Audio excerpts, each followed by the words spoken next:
Wanted to mention we have a guest in this hour of the program. He's the Twin Falls County Prosecuting Attorney, Grant Loebs. We're actually going to be doing this a couple of weeks in a row, if it's okay with him. But there's been so much newsworthy items in the last couple of days that it was. I thought he has to come in and talk about some of this, especially dealing with legal issues. But first off, welcome back. On a sad note, though, one of the most respected jurists in the area is no longer with us. Yes, I learned yesterday, right after I got back from lunch, that Judge Stoker had died, and obviously, great sadness throughout the courthouse. We worked with him for many years. I've known him for 25 years. I first met him when he was working as a defense attorney, and I tried a couple of cases against him, and came to know him very well through that process. And then, of course, he was a magistrate judge for a number of years before he became a district judge. So, sad thing. I mean, he's been sick for a long time, as the paper says. He's had cancer on and off, battling it for 8 years, and it finally overcame him. And it's a very sad thing.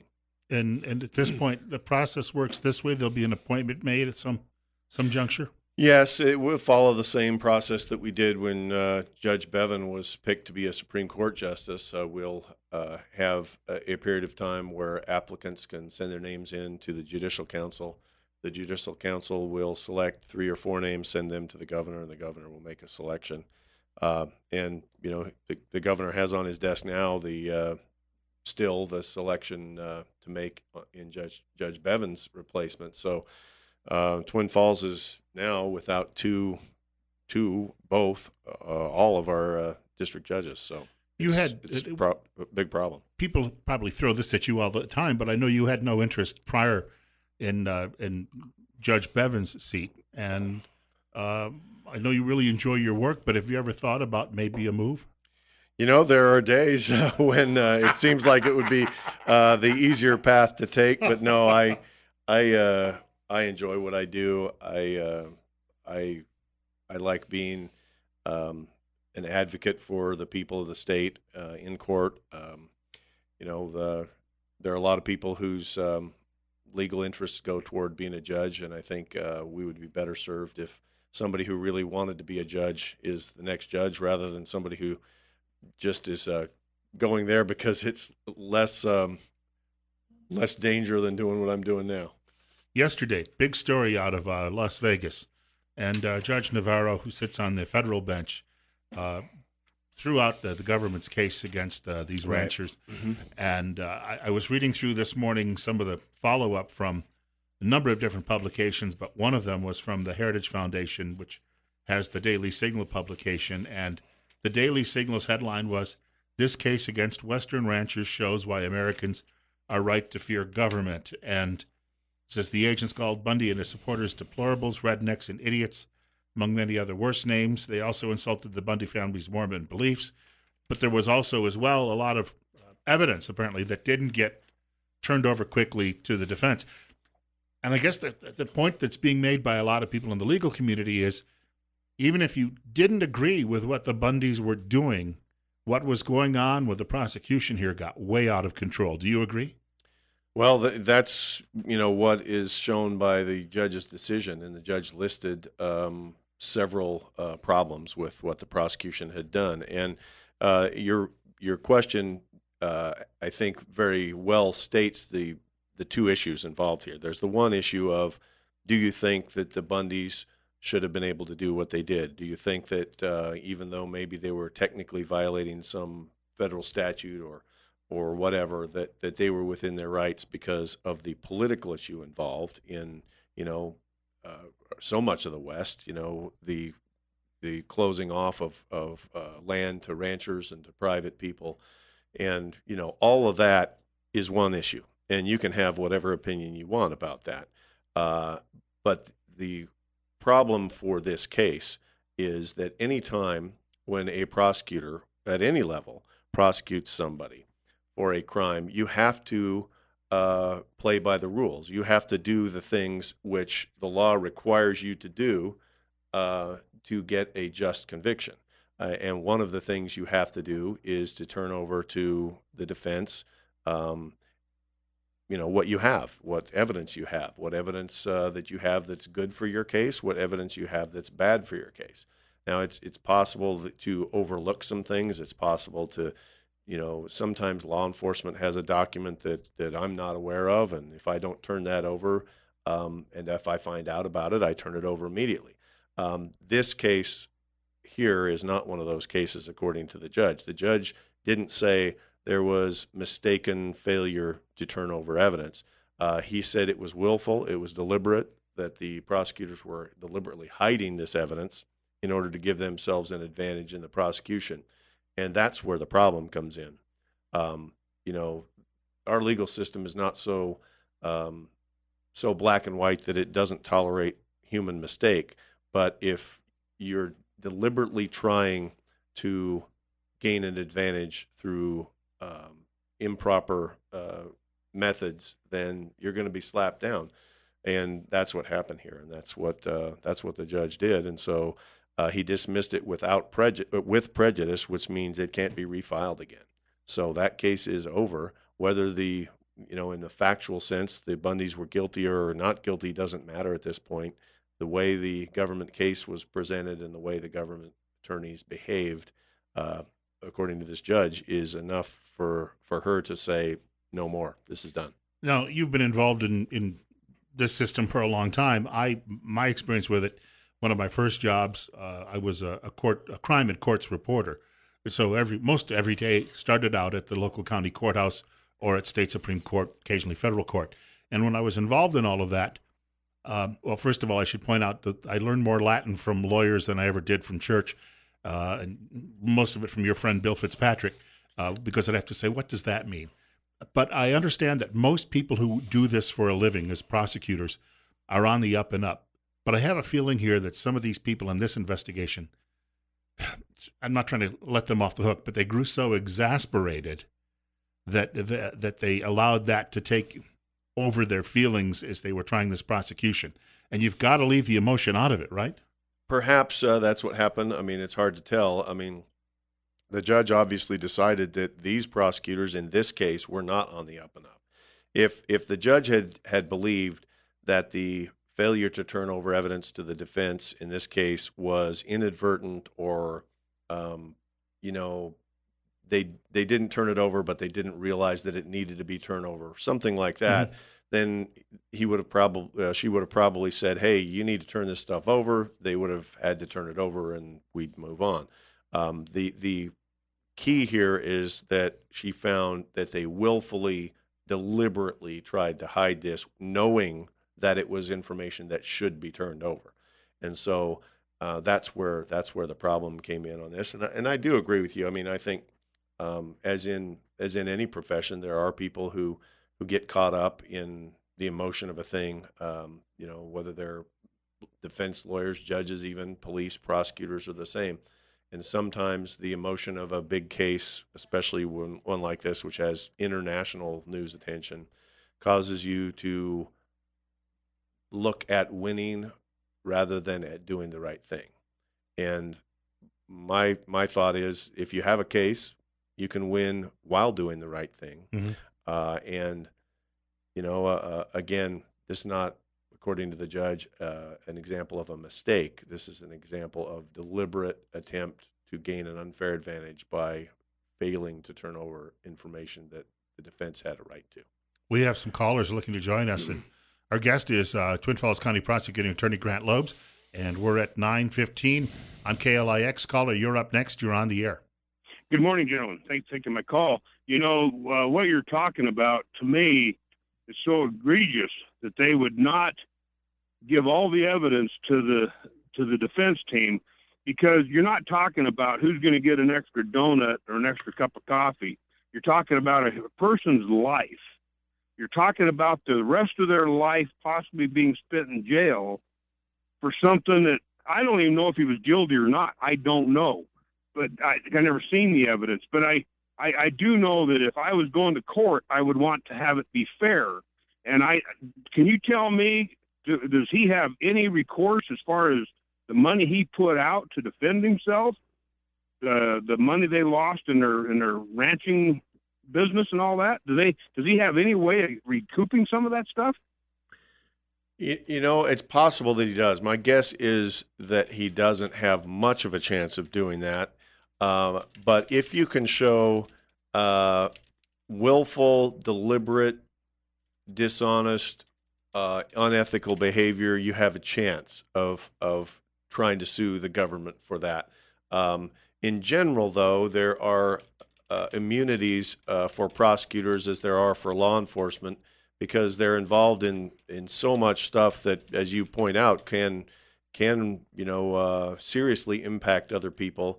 And there are cases that you win, and there are cases that you lose, and you can't have a legal system where every time a prosecutor loses a case that they get sued, because obviously they would never be able to try any case that wasn't 100% certain conviction. But in this case, where there has been found a willful, deliberate, unethical behavior, it's possible, but I think very unlikely. Want to thank him for the call. We have another caller. Caller, you're up next. You're on the air on Top Story on KLIX with Grant Loebs. Go ahead. All right, well, we'll try line 3. Got a lot of phones ringing this morning. You're up next. You're on the air on Top Story. Yeah, I think this whole thing is reflective of Obama's Chicago gangster government. Thank you. There may have been an attitude under the previous Justice Department that could have been set up. Is that possible? Well, there was clearly, according to this judge, an attitude on the part of some of the people involved in the government investigation and the government case, whether that came from Obama or came from, just the type of people that were involved in this case, I don't know. But it goes back to the first part of this case that we were talking about, and that is there's a very bright political distinction between the Bundy position and the government's position on this. And that's fine. I mean, there can be that, but when you get into court, those things have to evaporate, and you have to do things the right way. Want to thank you for the call. We've got time before the break for one more caller. Caller, you're up next. You're on the air on KLIX. Yeah, this thing that you're talking about now sounds so much like another thing, and all you got to do is replace the prosecutor with Mueller, and you'll have the same story. Interesting to note that there's the group, those stories coming out about the agents at the FBI, the things they were saying about Donald Trump, the disparaging remarks, very similar to what we were seeing go on here, right? Well, yeah, with regard to the attitude part, with regard to whether or not they have done anything illegal or unethical, I don't have enough information about that yet, because it seems to be just dripping out slowly. But it's like anything else. I mean, if you're involved in an investigation or a prosecution, there are rules that you have to follow. If you don't follow the rules, then you're no better than the people that you're prosecuting. Want to thank the callers for chiming in. We've got more coming up. Grant Loebs is our guest in studio this morning. He's the Twin Falls County prosecuting attorney. And Bill Colley with you as well, answering the telephones on News Radio 1310 KLIX, newsradio1310.com. We'll get back to our studio guest, Grant Loebs, in just a moment. He's the Twin Falls County prosecuting attorney. Bill Colley with you as well on Top Story on News Radio 1310 KLIX and newsradio1310.com. I've been sharing some thoughts with folks over the course of the last, couple of days about the need for, especially in this day and age when we could have disruptions in the power grid. There are threats from terrorists. There are weather issues and all those things that come up. And one way you might want to have a redundant system is to install solar panels. And we've been telling you about EGT Solar, which has helped the Magic Valley reduce its energy consumption for the last 9 years. As Idaho's largest and most trusted electrical licensed solar company, EGT Solar takes a unique approach to energy independence, combining multiple solar and efficiency technologies to ensure your maximum return on investment, and pair that with a myriad of zero-down financing options, and they've got the bases covered. Telephone number 208-293-9191. Let me point that out again. EGT Solar is 208-293-9191, and online at evengreentechnology.com. A lot to talk about this morning with the county prosecuting attorney. We've got another subject coming up that you might want to hear in the next half hour. It's going to be, I think, a little Perhaps a little explanatory, but in the meantime, uh, you pointed out a story today. When I was in high school, I never. There's a story out of Gooding County, I guess it is, right, where a Right. teacher Yeah. is accused of having sexual relations with a Front student. page above the fold today in the Times News. People say, well, it must have been going on 40, 50 years ago. You just didn't hear about it. But teenage boys talk. And we didn't hear about these things going on. And it seems to me that my teachers at least had a little bit more what you might call they comported themselves a little differently. Although there's some dispute whether this woman was a teacher at all. Are we dealing with a change in culture, or are people just better at reporting things? Well, first of all, my disclaimer, I don't know anything about the facts in this case that I haven't seen in the media. But to take your question, I think both. I think that there has been a change in culture, and I think people are reporting more things.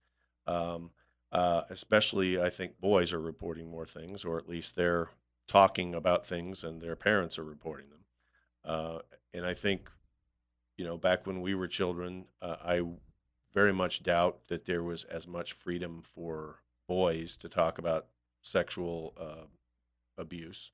They Um, didn't have the online. well, yeah, you didn't have that, and I think there's certainly more of this in recent years than there was before in terms of especially the female teachers. I mean, if you go onto your computer and you type in female teacher accused of sex abuse, you get stories from all over the place.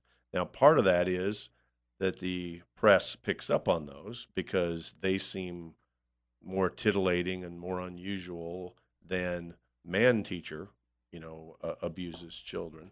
But I think that all of this is in play. I think society's changing. I think um, people are reporting it more. I think there's more sensitivity to the possibility that it might be happening on the Sure. part of parents. And then, of course, when years ago, the press wouldn't report a story like this. I mean, it was too risque for the papers to report. So now I think all those things come together, and when it happens, we see it. Now, obviously, like with so many other things, um, there are tens of thousands of teachers in this country who are not doing this, both men and women, and who are not abusing the trust that they have in the classroom. But when somebody who is a teacher gets accused, it's going to get on the paper every day. I know that some comedian years ago, might have been Chris Rock, was talking about this, trying to make light of it, these types of things happening. And he said, if it had been me, I would have grabbed the arrest report and taken a copy and showed it to all my friends. And there's been an argument that people feel differently if it happens to their son than if it happens to their daughter. But most parents I've talked to don't agree with that. They would be upset no matter what, daughter or son. Yes, and I think that's more and more true. I think I've been prosecuting cases some like this for years, and I have seen just in the time that I've been doing this a change in attitude of the parents and of the juries. It wasn't that long ago that both parents, especially the fathers, and juries would say, "Come on, what's the big deal? You're a man. Don't men like to have sex with whoever they have a chance to have sex with?" And I think that that attitude has changed a lot, especially in terms of the differential between the power of a teacher over a student. And so I think it's much more acceptable now to come forward with these kind of allegations when they happen. But even then, we didn't since we didn't have the internet in the '60s and '70s, we weren't exposed to a lot of the things that kids are exposed to by the time they're 5, 6, Right. 7 years old Yeah. now. And the internet has also increased the number of harassment cases, things like that that go on. A sheriff friend of mine once told me, he said, as soon as email came along, he said, we had more of these harassment cases than we've ever seen before. It was like a trebling of them Mhm. immediately. And so we're dealing with so many cultural changes, but it's the technology, I think, that's in many cases driving it. Partly, I mean, I think partly the technology allows people to understand that they're not alone, that they're not the only person that this is happening to, and I think it gives them some courage to come forward. The internet also, of course, allows an avenue for people who misbehave to misbehave with anonymity. So some of the harassment stuff, some of the bullying stuff that we see, the internet bullying that sometimes causes, children to commit suicide and so forth. That is a relatively new phenomenon, and the internet allows people, all sorts of people, to behave the way they wouldn't if they had to face somebody. The Sure. anonymity of being on the internet allows you to threaten people, to say outrageous things that you would never say if you had to face a person. You see the comment sections when I read various stories Yeah, online, yeah, and then they just devolve into these battles between yeah. various people and And groups. sometimes they just become just straight name calling. I mean, we've on the internet anyway. It seems that we have lost the ability to disagree based on somebody's political or position on an issue, and we now just devolve to threats and name calling and obscenity. Well, speaking of that, that'll be a good segue into our next segment on the program, uh, because there's been a lot of that's been going around, and an individual here in this office, maybe both of us, are likely familiar with that in the last few days. 9:30, we've got more coming up with Twin Falls prosecuting attorney Grant Loebs on News Radio 1310 KLIX and newsradio1310.com. The show is Top Story with Bill Colley. County prosecuting attorney Grant Loebs is joining us in studio. Let's be honest, since we know that people are listening across the 6 or 8 county area, although some of my friends claim they're not going to listen any longer because they can't hijack the subject matter during the course of the show and rearrange my schedule. I should point out, though, that he is here taking your telephone calls, too, as well. And a lot of that has to do with that patience, I guess, is no longer a virtue. But he's joining us in studio, and he is here until 10 o'clock this morning. It's 36 right now. But I say he's Twin Falls County prosecuting attorney. And Bill Colley with you as well on Top Story. Telephone number 208-736-0300. The topic they want to talk about, and I said it was a good segue in the last segment, is that you have been taking some abuse online over the last few days. Well, it wouldn't be the first time. No. We've seen it before, but this time around Might be some of the same people.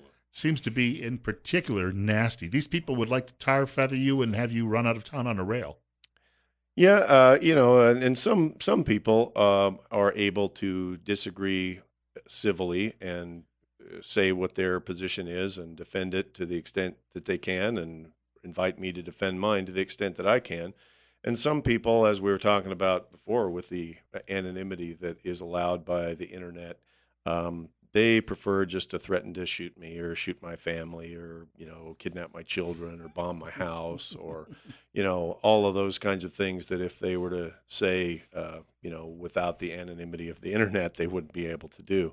But, it's the way the world is now. And, I've long believed that the way the internet is set up and the way the comment pages, as you mentioned, on some of these news outlets are set up, encourages lack of respect and lack of accountability. And that's too bad because that doesn't help public discourse. And they're angry because you spoke out about a resolution and this is not legislature. This Right. is just a Republican Party state committee meeting. Right. You spoke out about a proposed Castle Doctrine bill, and Right. you actually brought along some details. You've read it. Sure. You pointed out that some of the critics may not have, but you highlighted one segment that you thought the public should know.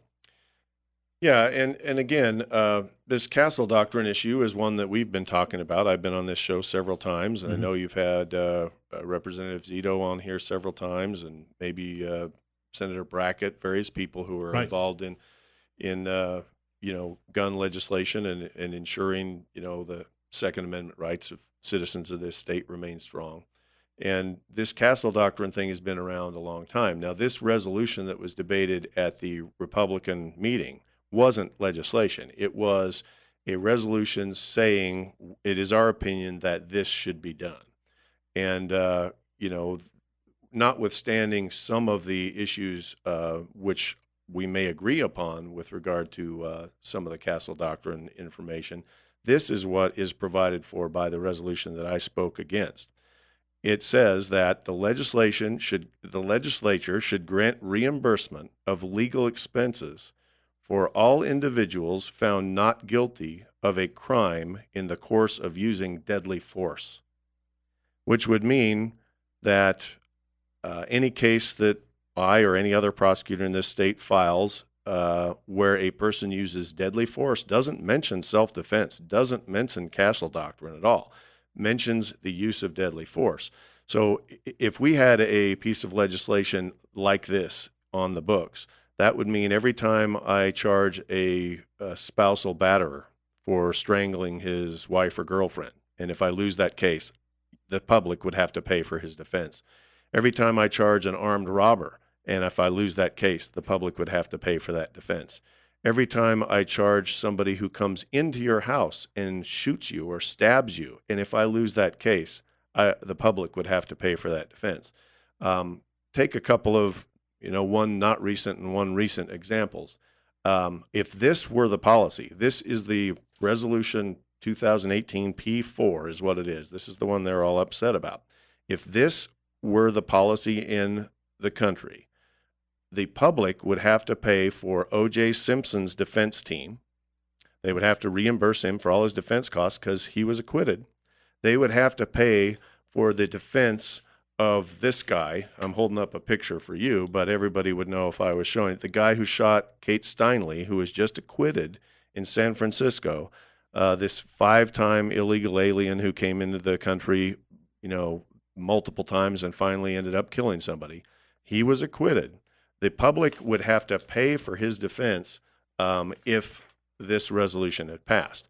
And when I spoke against this, I read this out loud and pointed out to the people there. And this was a cross-section of Republicans from all over the state, many of whom you would refer to as in the so-called Liberty Caucus. Mm-hmm. And the Liberty Caucus, I would guess, at these state conventions is 40 to 45% of the people in the room. Fewer than 20% of the people in the room voted for this thing after I pointed this out. Because who could really believe that it's a good idea to pay for the defense of every single person who's accused of using deadly force in his crime? And no rational person would. Now, there are other things, which we can get into if we're running out of time, other things that were problems with this, in that it seeks to upend Idaho's current law, which is already extremely positive toward the use of self-defense. Stand your ground. All of those things are in Idaho law now. We'll get back to this, and now that you know the explanation as well, we'll take your telephone calls following the break on News Radio 1310 KLIX. Joining us in studio, Grant Loebs, Twin Falls County Prosecuting Attorney. You heard his explanation for his comments over the weekend at the statewide Republican Party committee meeting, and that Central Committee got together and had a discussion about castle doctrine. So now if you have a question or comment, and maybe you can keep it cleaner than what we've seen on the internet, it's 208-736-0300. Bill Colley with you as well on Top Story on News Radio 1310 KLIX and newsradio1310.com. Caller, you're up next. You're on the air. Good morning, sirs. I've been waiting for this because I've seen the stuff on Facebook, and I am also a member of the Idaho Concealed Carry Association. And I knew that there was going to be two sides to a story. That is the problem with the internet. You only see one side. You don't see the other side. Now that I've heard your explanation, I'm behind you, and I will defend that situation because I don't want that to happen. But I do want to see stand your ground pass. So we need to do whatever we need to do to fix it and then put it through. I appreciate your comments, and thank you. Let me just read something for you, though, additionally, because there's been a lot of talk about how Idaho needs stand your ground, and that's fine with me. I would support that, but the thing is that we already have it. This is what the current Idaho law says. In the exercise of the right of self-defense or defense of another, one need not retreat. One may stand one's ground and defend oneself or another person by the use of all force and means which would appear necessary to a reasonable person in a similar situation. This law applies even though the person being attacked and defending himself might more easily have gained safety by flight or by withdrawing from the scene. Idaho law is very strong in protecting the right of a person to defend themselves, their property, their friends, their family, anybody who's in their house, their home.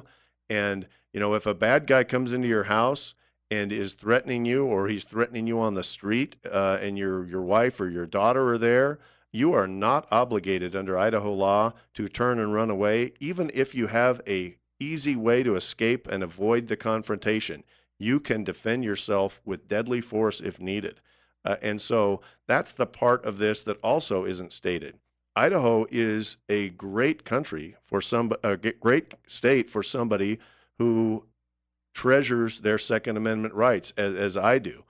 It is a great state for somebody who believes that nobody, no government, nobody can take away from you your right to defend yourself, your family, and your property. Idaho has some of the strongest laws on that of any state in the country.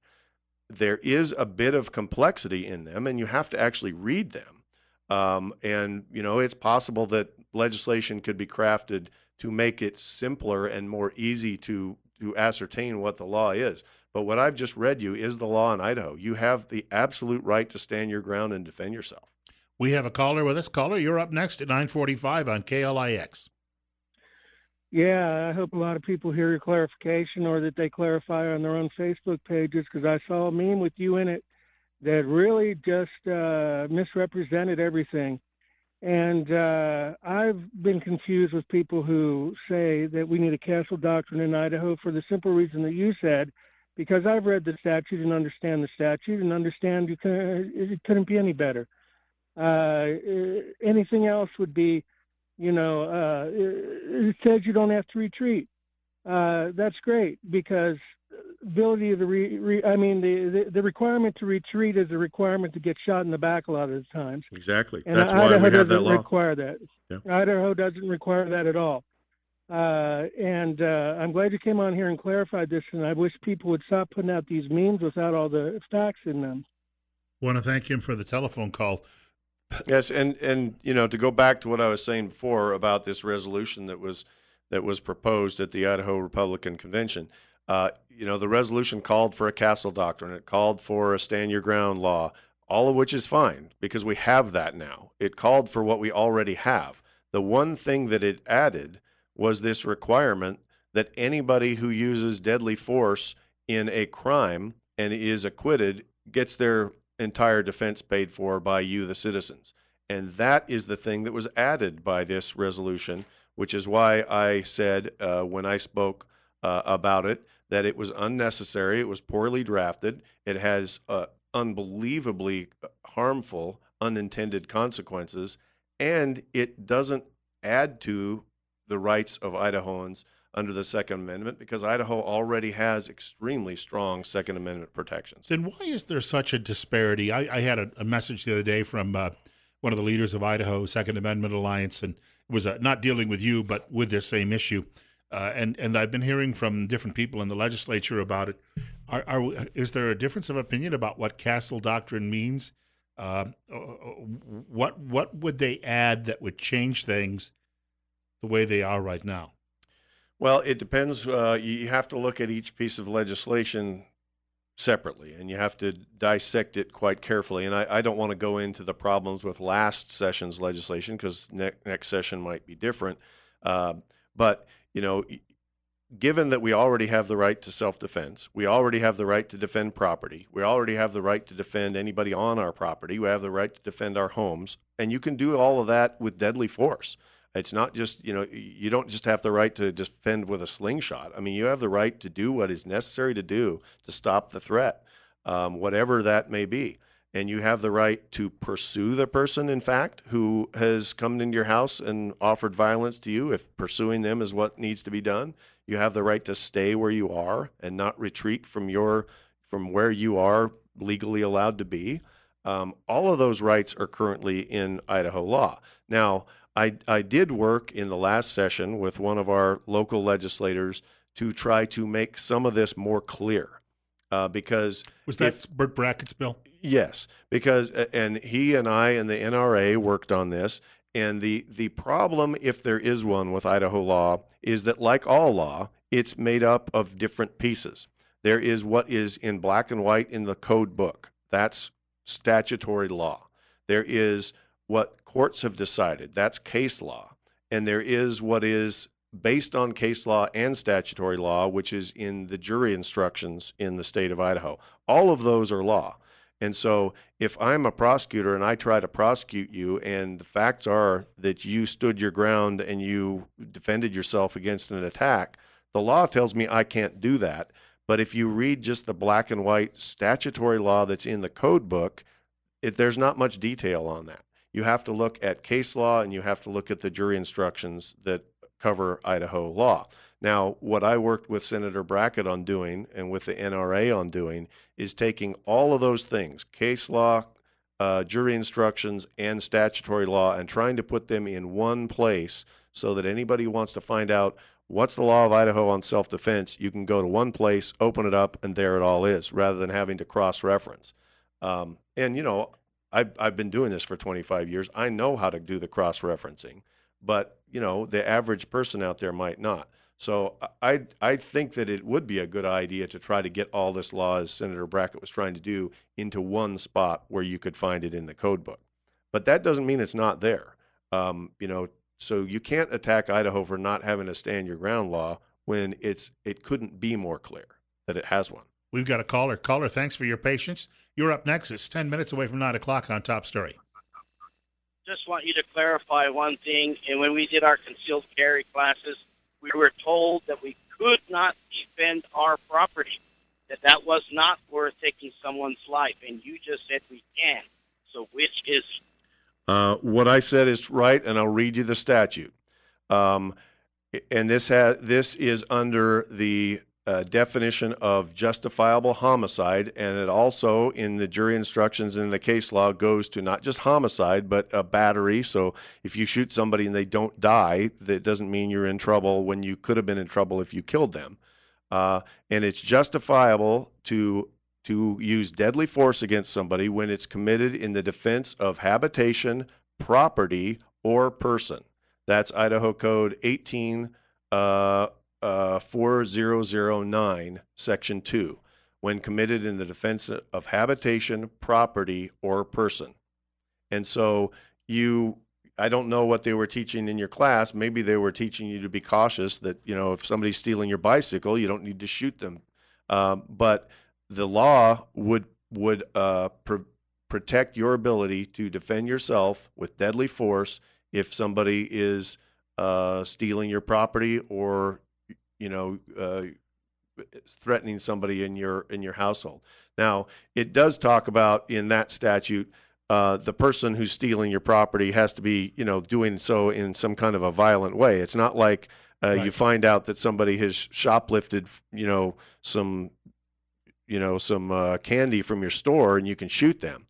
Because I don't think that we want a society where people get shot for something like that. But if they are doing it in a violent way, if they're in your house, if they're stealing your TV, if they break in the middle of the night, if you wake up and there they are and they're a threat to you and your family, you can use deadly force in those situations. I would think you couldn't shoot someone riding away on your bicycle, but if they were knocking you off the bike and swinging a knife at you, trying to steal your bike, you could probably see. There's Right. where I think it differs. Right, and the Idaho Code does talk about, and if you're of the opinion that this should be eliminated, then that would be an issue that we could talk about in a rational way. But the Idaho Code does talk about reasonableness.